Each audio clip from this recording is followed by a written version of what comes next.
Friend, तो कैसे हैं आप लोग। उम्मीद करता हूँ सभी प्यारे स्टूडेंट अच्छे होंगे। तो सभी प्यारे स्टूडेंटों को जय जोहार। तो फाइनली प्यारे फ्रेंड, इस वीडियो में अपन देखने वाले हैं यहाँ पे आपका 15 मार्च, ठीक है, 15 मार्च 2024 का जो आपका पेपर है कक्षा 7वीं का विषय हिंदी का यहाँ पे, ठीक है, उसका संपूर्ण सॉल्यूशन। संपूर्ण सॉल्यूशन का मतलब है प्रश्न क्रमांक 1 से लेकर प्रश्न क्रमांक 17 तक, ठीक है। टोटल आपका जो 80 अंक का पूर्णांक है, टोटल क्वेश्चन जो है अपन इस वीडियो में देखेंगे, इसलिए वीडियो को बिल्कुल भी स्किप मत कीजिएगा। प्रश्न क्रमांक 1 से लेकर प्रश्न क्रमांक 17 तक संपूर्ण सॉल्यूशन देखते हुए चलिएगा। अगर आपने पिछले वीडियोस भी देखे तो कोई बात नहीं, एक बार फिर से आपको सभी क्वेश्चंस देख लेने हैं ताकि आपका रिवीजन हो जाए, क्योंकि बार बार अगर आप रिवीजन करते हो तो आपके कंठस्थ याद हो जाते हैं क्वेश्चंस, ठीक है। तो बात करेंगे, वार्षिक परीक्षा है अपनी 70-2023-24 कक्षा 7वीं, विषय हिंदी, समय 3 घंटे, पूर्णांक 80 अंक अपना। अनुक्रमांक अंकों में ये आपको सभी को पता है किस तरीके से भरना है। यहाँ पे आपने को रोल नंबर लिखने होते हैं अंकों में, इधर शब्दों में यहाँ पे आपको अपना नाम लिखना है, यहाँ पे विद्यालय का नाम, और ये दोनों खाली स्थान आपको खाली छोड़ देने हैं, ये आपके टीचर्स भर देंगे। अब देखते हैं पेरेंट क्वेश्चन आंसर। उससे पहले मैं बता दूं, अगर चैनल पे पहली बार है, चैनल को आपने अभी तक सब्सक्राइब नहीं किया तो यार वेट किसका कर रहे हो, चैनल को जरूर सब्सक्राइब करें। जो लाल वाला बटन और जो बेल का नोटिफिकेशन है उस पर आप लोग ऑल पे सेट कर लें, ताकि जैसे नेक्स्ट वीडियोज़ अपलोड होते हैं तो उनके नोटिफिकेशन जो है वो आप तक पहुँच सकें। देखो, प्रश्न क्रमांक अपना पहला है, प्रसन्न शब्द का विलोम शब्द लिखिए। तो क्या बताया था मैंने, तो आप कहोगे भैया आपने बताया था अप्रसन्न, तो लिख लो प्यारे स्टूडेंट यहाँ पे अप्रसन्न है, ठीक है। क्या लिखो, अप्रसन्न। पेरेंट पेन थोड़ा दूसरा ले लो, ये क्या है, थोड़ा इस क्लियर नहीं दिख रहा होगा। देखो, प्रश्न क्रमांक 2 है अपना, क्या है, प्रसिद्ध ग्रंथ गीता भाव्य के लेखक हैं।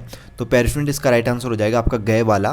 कौन, क्या लिखोगे यहाँ पे, बाल, ठीक है, बाल गंगाधर, ठीक है, बाल गंगाधर तिलक, बाल गंगाधर तिलक, ये आपको जो है इस क्वेश्चन का आंसर लिख लेना है। पेरेंट चैनल को यार जरूर सब्सक्राइब कर लीजिएगा, क्योंकि आपको जो आपके जो 20-20 अंक के प्रोजेक्ट कार्य होते हैं ना प्रत्येक विषय के, उनके सॉल्यूशन भी आपको जल्दी इसी चैनल पे प्रोवाइड करवा दी जाएंगे। और देखो, प्रश्न 3 है अपना, ज्ञान शब्द के नय में ई प्रत्यय लगाने से कौन सा शब्द बनेगा।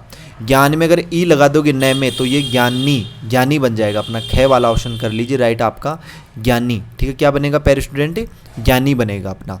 नेक्स्ट अपना दूसरा शब्द को छत्तीसगढ़ी बोली में लिखिए। तो दूसरा को छत्तीसगढ़ की बोली में कहते हैं पराया, ठीक है। क्या कहते हैं प्यारे स्टूडेंट, पराया, तो पराया आप लोग यहाँ पे लिख लीजिए।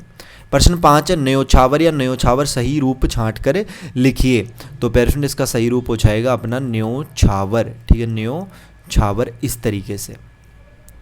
नेक्स्ट प्रश्न है अपना, मोहन किसका बेटा था। मोहन किसका बेटा था, तो ये हो जाएगा अपना कै वाला ऑप्शन, सेठ जी का, ठीक है। किसका बेटा था प्यारे स्टूडेंट, सेठ जी का बेटा था, ठीक है। किसका बेटा था, सेठ जी का। प्रश्न 7 है, अति लघुत्रात्मक प्रश्न है अपने, 4-4 अंक के ये प्रश्न रहने वाले हैं, जिसमें प्रश्न क्रमांक 7वां है कि मौसी पुल पर बैठकर क्यों रो रही थी। मौसी जो थी वो पुल पर बैठकर क्यों रो रही थी। तो इसका आंसर आपको दिख रहा होगा यहाँ पे। इसका उत्तर क्या लिखोगे कि मौसी गांव छोड़कर जा रही थी, इसलिए पुल के पास बैठकर रो रही थी। ये जो है आपको इसमें आंसर लिख लेना है। प्रश्न क्रमांक 8 देखना आप, नेताजी ने केलकर को पत्र क्यों लिखा। नेताजी जो थे उन्होंने केलकर को पत्र क्यों लिखा। तो इसका उत्तर आप लोग लिखिए कि नेताजी ने केलकर को यह पत्र बताने के लिए लिखा था कि प्रसिद्ध स्वतंत्रता संग्राम सेनानी लोकमान्य तिलक जी भी मांडले जेल में थे। तो इस तरीके से आप जो है प्रश्न क्रमांक 8 जो है ना उसका आंसर आप लोग यहाँ पे लिख लीजिए। प्रश्न क्रमांक 9 देखिएगा प्यारे स्टूडेंट, क्या है, कल्पना का अटल ध्येय क्या था। कल्पना का अटल ध्येय क्या था। तो इसका उत्तर आप लोग देखिएगा कि कल्पना का अटल ध्येय उसका यह संदेश था कि अपने विश्वास के धरातल से आगे बढ़कर चलो, तभी असंभव को संभव बनाया जा सकता है, तभी असंभव को संभव बनाया जा सकता है। नेक्स्ट प्रश्न देखते हैं पेरेंट, प्रश्न क्रमांक 10वां है कि मुंडन किसका और क्यों हो रहा था। मुंडन जो था वो किसका और क्यों हो रहा था। तो इसका उत्तर आप लोग लिखिएगा यहाँ पे कि मुंडन तेनाली का हो रहा था, क्योंकि तेनाली शतरंज के खेल में राजा से पिट जाते हैं। तेनाली जो थे वो शतरंज के खेल में राजा से पिट जाते हैं। प्रश्न क्रमांक 11वां देखिएगा प्यारे स्टूडेंट, क्या है 11वां प्रश्न कि कुतुबनुमा की सुई हमें क्या सीख देती है। तो देखो, इसका उत्तर आप लोग लिखिएगा, कुतुबनुमा की सुई हमें एक दिशा और एक लक्ष्य में केंद्रित होने की सीख देती है। और पेरेंट मैंने बताया था पिछले वीडियोज़ में आपको, अगर आप लोग इंस्टाग्राम चलाते हो तो इंस्टा पे अगर मुझे फॉलो नहीं किया तो इंस्टा पे जरूर फॉलो कर लीजिए। ये मैंने आईडी, ये अपनी आईडी है यहाँ पे इंस्टाग्राम की आईडी YASHWANT._/04 इस तरीके से आईडी, अगर आप इंस्टाग्राम चलाते हो तो जरूर फॉलो कर लीजिएगा। ध्यान रखिएगा प्राइवेट अकाउंट है, आप जो है रिक्वेस्ट भेज दीजिएगा। यश नाम लिखा हुआ होगा UMCJ, और यहाँ पे 3 पोस्ट हैं, ठीक है, तीनों को लाइक भी कर दीजिएगा। और हाँ, चैनल को यार जरूर सब्सक्राइब कीजिएगा। यहाँ पे आपको जो आपकी जैसे एग्ज़ाम कंप्लीट हो जाएंगे ना, उसके बाद भी आपको बहुत ज़्यादा इसमें कंटेंट जो है वो देखने को मिलेगा। जैसे आप क्लास 8 में हो जाओगे ना, तो क्लास 8 के जो सभी विषयों के लेक्चर्स जो हैं आपको यहाँ पे प्रोवाइड करवाए जाएंगे गर्मियों की छुट्टियों में, ठीक है। और भी आपको व्लॉग वगैरह बहुत अच्छे चीज़ें जो है वो इस चैनल पर देखने को मिलेंगी। देखो प्रश्न क्रमांक 12 है, भावार्थ लिखिए। लघुत्रात्मक प्रश्न है अपना कि पाहन हो तो वही गिरी को, जो धरियो कर छत्र पुरंदन कारण, जो खग हो तो बशेरो करो, मिली कालिंदी कुल कदम की डारन। तो इसका उत्तर क्या लिखोगे? इसका सबसे पहले अपन संदर्भ लिखते हैं। संदर्भ में क्या लिखेंगे कि प्रस्तुत पंक्तियां हमारी पाठ्यपुस्तक भारती के काव्य माधुरी नामक पाठ से ली गई है, इसके कवि श्री रसखान जी हैं। फिर अपन लिखेंगे पेरेंट यहाँ पे प्रसंग। प्रसंग में क्या लिखेंगे कि कवि ने गोकुल की धरती पर ही फिर से जन्म लेने की इच्छा प्रकट की है। और इसकी लास्ट में व्याख्या देखो, सबसे पहले संदर्भ लिखते हैं, फिर प्रसंग और फिर व्याख्या। व्याख्या में क्या लिखोगे कि रसखान कवि कहते हैं कि यदि पत्थर का रूप मैं तो उस पहाड़ पर रहूं जिसे भगवान ने छत्र की तरह उठाया था, यदि पक्षी बनूं तो यमुना के किनारे कदम की डाल पर बसेरा करूं। इस तरीके से लिखना है। नेक्स्ट देखिएगा प्रश्न क्रमांक 13 है यहाँ पे कि नीचे कुछ संज्ञाएं दी गई हैं, आपको इनसे विशेषण बनाने हैं। जैसे शिक्षा, अपमान, दोष, ढोंग, क्रोध, ज्ञान। तो शिक्षा का क्या हो जाएगा? शिक्षण। अपमान का हो जाएगा अपमानित। ढोंग का हो जाएगा आडंबर।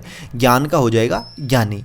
दोष का हो जाएगा दोषपूर्ण। क्रोध का हो जाएगा क्रुद्ध। इस तरीके से आपको जो है इनके विशेषण बना लेने हैं। प्रश्न क्रमांक 14 देखिएगा। 14 नंबर का क्वेश्चन क्या है अपना कि अपने प्रधान पाठक को 3 दिन की छुट्टी के लिए आवेदन पत्र लिखो, जिसका उत्तर यहाँ पे लिखो कि प्रति श्रीमान प्रधान पाठक, पूर्व माध्यमिक शाला कोरबा, विषय अवकाश हेतु प्रावेदन पत्र। महोदय, विनम्र निवेदन है कि कल से मुझे तेज बुखार आ रहा है, जिसके कारण मैं शाला आने में असमर्थ हूँ। अतः आपसे निवेदन है कि मुझे दिनांक 16/1/2024 यहाँ पे लिख लीजिए से 18/1/2024 तक 3 दिन का अवकाश देने की कृपा करें। धन्यवाद, आपका आज्ञाकारी शिष्य, कक्षा 7। और जो भी आपका यहाँ पे नाम हो, राम, श्याम, गोलू, मोलू, जो भी, वो आप लिख लीजिएगा। अगर लड़की हैं यहाँ पे, ठीक है, मतलब छात्रा हैं, तो आपको जो है यहाँ पे आपकी आज्ञाकारी शिष्या, ये आपको बस ध्यान रखना और आपको अपना नाम लिख देना है। बाकी एज इट इज़ पूरा प्रार्थना पत्र आपको ऐसे कैसे लिखना है, ठीक है। अगला देखिए प्रश्न अपन 15वां देखते हैं। अपना दीर्घ उत्तरीय प्रश्न है। दीर्घ उत्तरीय प्रश्न है, 10 अंक का अपना प्रश्न है। और देखो फिर से बता देता हूँ पेरेंट, किसने अभी तक चैनल को सब्सक्राइब नहीं किया, वो जो नहीं किया है वो क्वेश्चन देखने से पहले चैनल को सब्सक्राइब कर ले। अरे जो लाल वाला बटन है यार, उसे जरूर दबाएं। देखो प्रश्न क्रमांक 15वां है, निम्न शब्दों के 2-2 पर्यायवाची लिखिए। आकाश, पानी, सूर्य, पवन, बेटा। तो देखो आकाश के 2 पर्यायवाची क्या हो जाएंगे? नभ और क्षितिज। पानी के हो जाएंगे नीर और जल। सूर्य के हो जाएंगे रवि और दिनकर। पवन का हो जाएगा समीर और हवा। बेटा का हो जाएगा तन्य और पूत। तो इस तरीके से प्रश्न क्रमांक 15वीं का आंसर देख सकते हो। प्रश्न क्रमांक 16वां देखना प्यारे स्टूडेंट क्या है कि देखो प्रश्न क्रमांक 16 जो है ना वो अथवा में है। या तो आप ऊपर वाले का उत्तर करिए या फिर नीचे वाले का आंसर दीजिए। तो जो नीचे वाला है ना, अपन उसे देखते हैं कि मंजूर सही कहूँ तुम्हार मितान कोनो मुसीबत में फंस जाई त तुमन ओला उबारे बर का उदिम करूँ सोच के लिखो। अपनी जो छत्तीसगढ़ की लैंग्वेज है उसमें जो है ये क्वेश्चन है, तो इसका उत्तर भी आप लोग लिखो छत्तीसगढ़ की लैंग्वेज में कि हमन अपन मितान ल उबारे बर केचवा असन कुछ न कुछ उदीम जरूर करबो, जेकर ले हमार मितान मुसीबत में उबर जाही।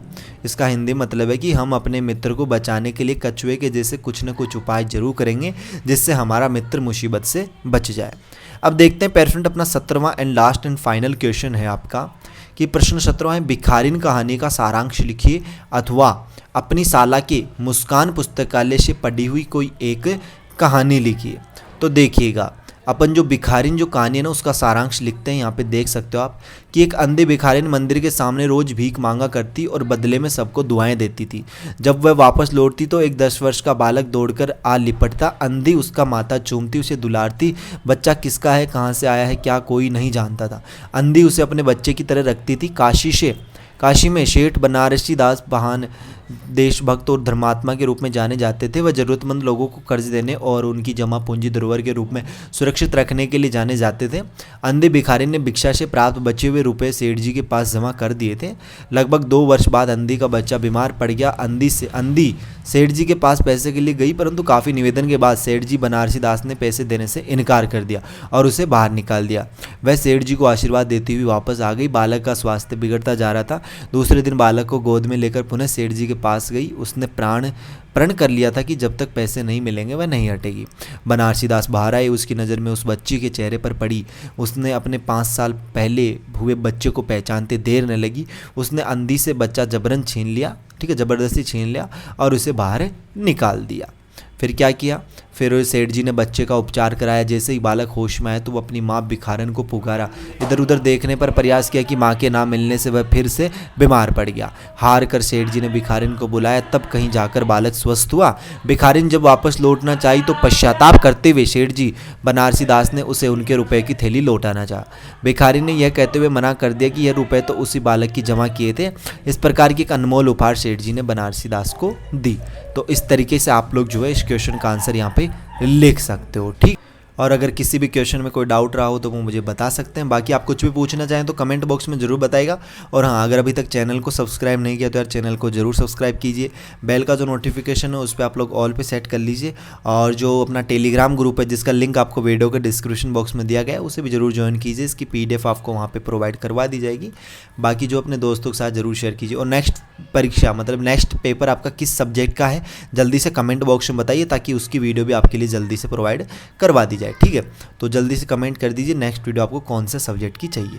बाकी अपन मिलते हैं पैरा स्टूडेंट जल्दी नेक्स्ट वीडियोस में सी होशम जोश के साथ। तब तक सभी पैरा स्टूडेंटों को बाय, धन्यवाद। सभी पैरा स्टूडेंटों को टेक केयर पैरा स्टूडेंट, मिलते हैं, बाय, धन्यवाद।